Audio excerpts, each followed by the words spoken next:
अहाना अर्जुन के लिए दूध का गिलास लेकर उसके कमरे की ओर जा रही होती है। उसी समय घर की सारी बहुएं वहां मौजूद होती हैं और अहाना सब कुछ देख लेती है। जी हाँ मेरे प्यारे दोस्तों, दंगल टीवी के मोस्ट पॉपुलर शो बड़े घर की छोटी बहू के आने वाले अपकमिंग एपिसोड में आपको बेहद दिलचस्प और भावनात्मक ड्रामा देखने को मिलने वाला है। आगे बढ़ने से पहले आप हमारे वीडियो को लाइक करें और चैनल को सब्सक्राइब ज़रूर करें। कहानी की शुरुआत होती है पोल्टू की दूसरी शादी के फैसले से। पीसी मोनी यानी हमारी ठाकुर जी अपनी जिद और अहंकार में आकर एक ऐसा फैसला ले लेती हैं जो न केवल पारू की दुनिया उजाड़ देगा बल्कि पूरे परिवार के रिश्तों और समीकरणों को भी बदल कर रख देगा। पोल्टू की दूसरी शादी की तैयारियां जोर शोर से शुरू हो चुकी हैं और यह खबर पारू के लिए किसी वज्रपात से कम नहीं है। पारू, जिसने हमेशा अपने पति और ससुराल को ही अपनी पूरी दुनिया माना, आज उसी घर के आंगन में अपने सुहाग को किसी और का होते हुए देखने के लिए मजबूर है। जहां एक तरफ अहाना और अर्जुन का मिलन हो चुका है और घर में खुशियां धीरे धीरे लौट रही थीं, वहीं दूसरी तरफ पोल्टू की जिंदगी में आया यह नया तूफान दर्शकों को हिलाकर रख देगा। पीसीमोनी को लगता है कि बेटे का तलाक करवाकर उसकी शादी किसी बेहतर लड़की से करा देने से सब ठीक हो जाएगा। लेकिन क्या वाकई ऐसा होगा या फिर यही फैसला उनके लिए गले की फांस बन जाएगा? कहानी में ट्विस्ट तब आता है जब पोल्टू भी इस शादी के लिए अपनी रजामंदी दे देता है। वह नई लड़की से बातें करता है, मुस्कुराता है और यह सब देखकर पारू का कोमल हृदय पूरी तरह टूट जाता है। वह अपने कमरे के अंधेरे कोने में जाकर फूट फूट कर रोती है और उसे लगता है कि उसकी जिंदगी अब खत्म हो चुकी है। अगर आप भी अहाना के फ़ैन हैं और उसके निडर अंदाज को पसंद करते हैं तो चैनल को अभी सब्सक्राइब करें। पारू के इस दर्द में अगर कोई चट्टान की तरह उसके साथ खड़ी है तो वह है अहाना। जब पारू अपने आंसुओं में डूबी होती है तब दुर्गावती और ठाकुर जी उसे समझाने आते हैं, लेकिन उनके शब्दों में हमदर्दी कम और ताने ज्यादा होते हैं। असली हिम्मत पारू को अहाना से मिलती है।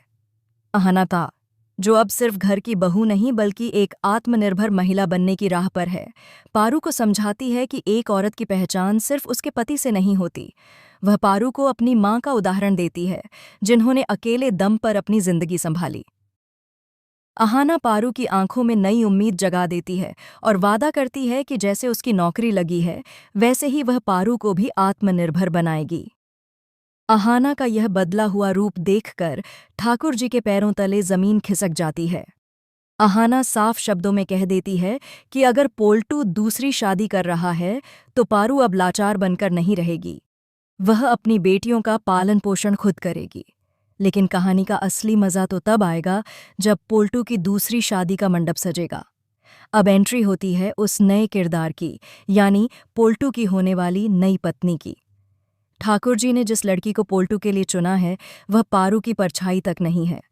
शादी की रस्में शुरू होते ही पोल्टू को एहसास होने लगता है कि उसने क्या खो दिया है। नई दुल्हन न तो पारू की तरह सीधी है और न ही संस्कारी। वह पोल्टू को खुलकर जवाब देती है, घर का कोई काम नहीं करती और उसका रवैया देखकर ठाकुर जी भी परेशान हो जाते हैं। पोल्टू, जो हमेशा पारू पर हुक्म चलाता था, अब देखता है कि यह नई दुल्हन उसकी एक भी बात नहीं मानती। उसे पल पल पारू की याद सताने लगती है।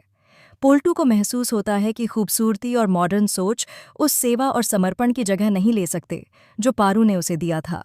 उधर ठाकुर जी को भी समझ आ जाता है कि जिसे वह हीरा समझकर लाई थीं वह पत्थर निकली। पारू के रहते घर स्वर्ग था, लेकिन अब वही घर नर्क बनता जा रहा है। इसी बीच ड्रामा अपने चरम पर तब पहुंचता है जब दुर्गावती एक ऐसा दांव चलती हैं जो पोल्टू के होश उड़ा देता है। कहानी में सबसे बड़ा भूचाल तब आता है जब पारू की दूसरी शादी की बात छेड़ दी जाती है। दुर्गावती और अहाना मिलकर फैसला लेते हैं कि अगर पोल्टू आगे बढ़ सकता है तो पारू क्यों नहीं। जैसे ही ठाकुर जी ताने मारते हुए पारू की दूसरी शादी की बात करती हैं, पोल्टू का पुरुष अहंकार जाग उठता है।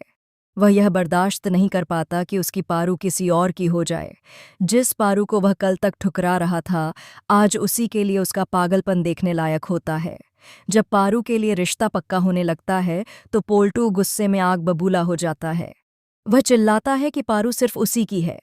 ये वही पोल्टू है जिसने कभी पारू को पत्नी का दर्जा तक नहीं दिया था। लेकिन आज जब पारू उसकी जिंदगी से निकल रही है, तब उसे उसकी कीमत समझ आने लगती है। ये प्यार है या सिर्फ अधिकार की भावना, ये तो वक्त ही बताएगा। लेकिन इतना तय है कि शादी के मंडप में एक बहुत बड़ा तमाशा होने वाला है। क्लाइमैक्स बेहद फिल्मी, इमोशनल और धमाकेदार होने वाला है।